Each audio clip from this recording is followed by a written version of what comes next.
Assalamualaikum warahmatullahi wabarakatuh. Sahabat Wibawa Mukti, kembali lagi bersama saya Bayu Nugraha di program acara ini, program acara baru ya Bang Yus ya. Bang Yus. Bang Yus. Ya saya sih pasrah aja udah terserah namanya. Saya sih pasrah aja. Ya kita hari ini ada di program acara Kata Kang Ius. Nah, Kang Iusnya itu siapa nih? Kang Ius. Nanti Kang Ius akan ngasih informasi, semua informasi soal Kabupaten Bekasi, nasional ya Kang ya. Ya kita hanya sekedar senggol sana senggol sini terkait dengan perkembangan atau informasi-informasi terbaru, kegiatan-kegiatan dari pemerintah Kabupaten Bekasi. Betul. Artinya agenda-agenda dari Bupati Bekasi, PJ Bupati Bekasi, Pak Dhani Ramdan. Yes. Kemudian juga dari dinas-dinas terkait, organisasi perangkat daerah, dari kecamatan, dari desa-desa juga ya. Betul. Ya, tentunya Pokoknya kita akan semua coba yang ada hubungannya dengan Kabupaten Bekasi, insya Allah nanti kita akan informasikan buat sahabat WMTV ya. Dan diingatkan lagi nih untuk sahabat WMTV, program acara Kata Kang Ius ini tayang setiap hari Jumat pukul 2 sore waktu Indonesia Barat ya. Nah Bang Ius, kita prokes tetap dijaga ya. Harus, makanya kita tetap pakai masker, jangan lepas masker. Betul. Next, mungkin bisa lepas masker asal harus swab dulu. Bisa begitu. Iya. Ya, Berhubung hari ini kita belum swab, jadi kita harus pakai masker. ya, tapi kita udah divaksin kan? Udah dong, udah dong. Nah ngomong soal kasus COVID-19 di Kabupaten sendiri, kan ini udah berlangsung 1,5 tahun ya Bang ya? Iya, betul. Dari Maret 2020 sampai dengan per hari ini masih belum selesai. bosen nggak sih? Bosan banget. Bosen banget. Bosan banget, tapi mau gimana lagi ya? Iya. Tapi setidaknya kalau kita lihat update COVID-19 Kabupaten Bekasi dari hari ke hari memang terus menurun. Ini datanya di sini juga ada, mau datang ya? Nah. Ya, Kita ini cari tahu nih sahabat WMTV ya. Betul. Update terbaru data COVID-19 di Kabupaten Bekasi. Tentunya kita ucapkan ini Mas siapa? Bayu, Mas Bayu. Yes. Gimana juga kita tetap ucapkan puji syukur ya bahwa ternyata kasus COVID-19 Kabupaten Bekasi semakin hari semakin menurun. Dan per hari ini update terakhir hari Kamis 7 Oktober 2021 dari Peko Kabsi. Kasus aktif di Kabupaten Bekasi yang pernah sampai 2000 lebih ya, 2000-an itu beberapa bulan kemarin, 2000 sekian kita melihatnya juga ngeri banget ya, ngeri banget. Luar biasa loh, 2000. Iya, ketika itu kan rumah sakit penuh.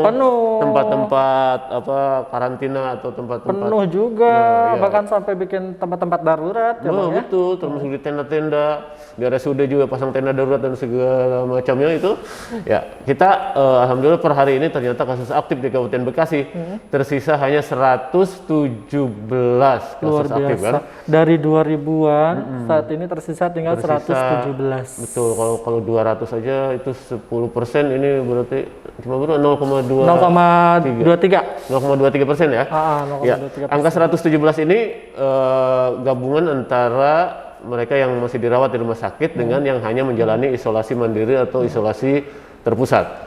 117 kita berharap ini akan terus turun di bawah 100, dekatnya 50, 25, kalau perlu sampai 0 ya. Ya, biar PPKM-nya juga udah kelar.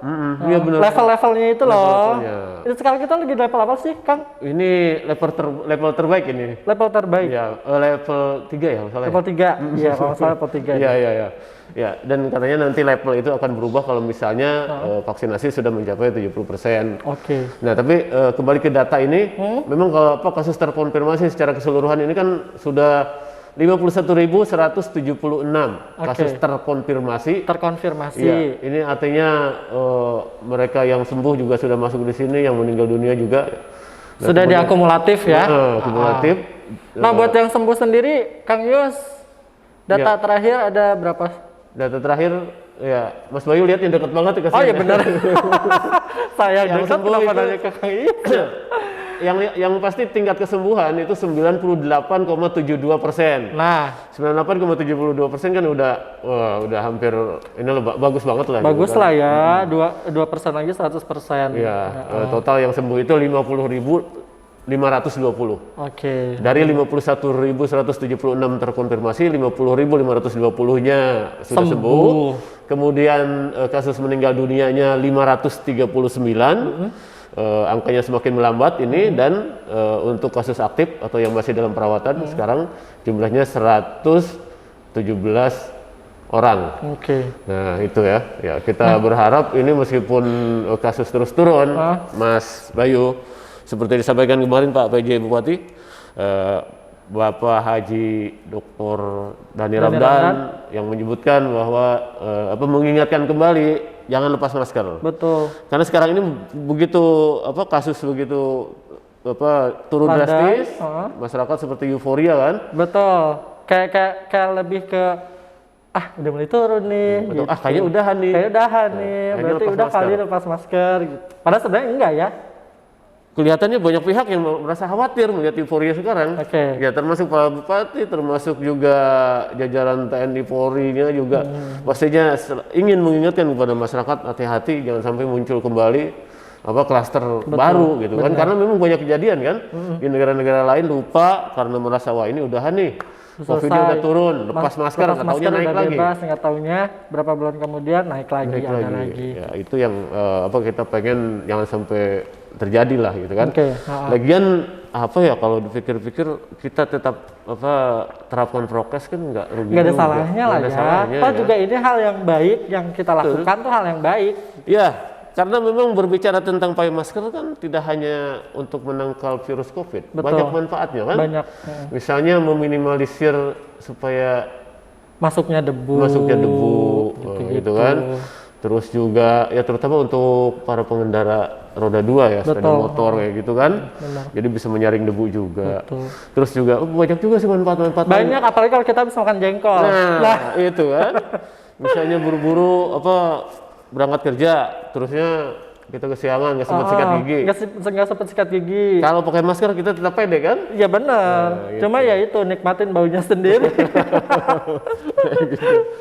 Nah kalau tadi kita udah bahas data kasus COVID-19 di kabupaten nih. Nah sekarang kan pemerintah lagi gencar-gencarnya nih Kang Yus ya soal vaksinasi. Oh ya. Nah kita pengen tahu juga nih data vaksinasi di Kabupaten Bekasi sendiri seperti apa. Kita lihat. Coba kita angkat. Kita angkat. Berat. Oke. Ternyata punya kesaktian juga Mas. Nah iya dong. Data vaksinasi yang digandeng tadi bersama data COVID dari Pikokopsi, dari COVID-19 Kabupaten Bekasi. Ini yang sudah disusun oleh teman-teman kita di atas. Dinkes ya? Ya. Oh ya, data dari Dinas Kesehatan Kabupaten Bekasi yang masuk dari rumah sakit, dari puskesmas dan sebagainya yang sudah diolah oleh bagian statistik. Ini munculnya seperti ini. Tapi kita itu tadi bersyukur Mas Bayu ya, kasus COVID semakin turun. Dan untuk vaksinasi ini kita sudah mencapai 63,47% ya. Oke, 63,47%. Nah, Kang Yus aku mau tanya dulu nih. Kabupaten sendiri targetnya itu 2.417.000. Ya, 2.417.794. Ini tuh total seluruh warga Kabupaten Bekasi atau gimana? Bukan total seluruh warga, total warga yang memang wajib divaksin. Oh, total warga yang emang kudu divaksin itu segini nih, 2,4 juta lebih. Oke. Harus divaksin segitu. Tapi kalau kita berbicara herd immunity ya, kekebalan kelompok, itu kan bisa tercapai antara 70-80%. Dengan satu populasi itu kita sudah divaksin sebanyak 70%. Itu sudah terjadi kan, herd immunity kan, 70%. Kita lihat sekarang Kabupaten Bekasi sudah 63,47% atau kurang lebih kalau dibulatkan 63,5 lah ya. 63,5. Kalau dibulatkan. 63,5 menuju 70%, ada kalkulator nggak? Sisanya itu gimana? Kurang lebih 6,5% lagi. Yes, 6,5 lagi. Ya, 6,5% lagi Kabupaten Bekasi sudah bisa herd immunity. Betul. Iya kan? Sudah mencapai target 70% herd immunity. Betul. Dari vaksin satu kita akan lihat sudah 1.534.680. Itu kan? Vaksin 2 memang baru 34,28%. Tapi ini sesuatu yang harus kita syukuri juga ya. Percepatan vaksinasi di Kabupaten Bekasi dengan berbagai cara yang dilakukan oleh Pemda, dilakukan oleh TNI Polri, dari Kodim, dari Polres, bapak-bapak kita di Polsek, di bahkan sampai door to door. Door to door gitu. Ya betul. Jadi memang apa berbagai skema, berbagai strategi yang dilakukan oleh PJ Bupati Bekasi dan Ramdan melalui program apa? Berani ya. Berani. Ya, Bekasi Berantas Pandemi. Berantas Pandemi. Selain penanganan masalah COVID-nya juga pencegahan yakni dilakukan dengan cara vaksinasi berbagai cara. Salah satunya ya seperti kemarin kan ada sentra vaksinasi BPBD. Yes. Yang di Stadion Wibawa Mukti. Yang baru aja selesai. Yes. Ya, terus juga vaksinasi di puskesmas, TNI Polri juga Polri, ada di kawasan industri. Iya, kawasan belum industri. Juga belum lagi yang memakai mobil yang itu apa mobile. Oke. Mobil yang Vaksinasi mobile ya. Vaksinasi mobile. Iya, iya. Nah, Bang, ini kan ada vaksin 1, vaksin 2, vaksin 3. Sepengetahuan saya, vaksin 1, vaksin 2, vaksin 3 tuh untuk siapa sih? Ya pastinya untuk target tadi ya yang 2,4 juta. Cuman kan kalau kita emang belum berbicara vaksin 3 dulu deh. Yang diutamakan untuk masyarakat kan sekarang yang vaksin 1 dan vaksin 2 ya. Karena itu kan menyangkut apa tuh namanya? Keampuhan ya. Yes, betul. Keampuhan ya kan, divaksin sekali ampuhnya segini. Kalau udah vaksin 2 itu akan semakin kuat gitu kan kekebalannya. Ya ini yang yang harus terus diusahakan gitu kan.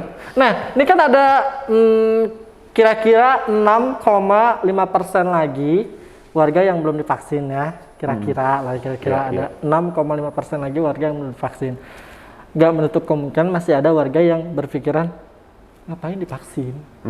Nah, begitu ya? Iya, pasti ada deh. Ya, pasti ada aja. Cuma kita cara mengedukasi merekanya. Ya harusnya kan ini kan program pemerintah bukan untuk kepentingan pemerintah kan.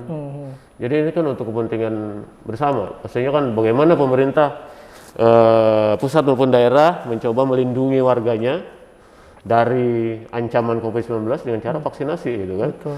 Ya terlepas apakah ada yang percaya atau yang tidak.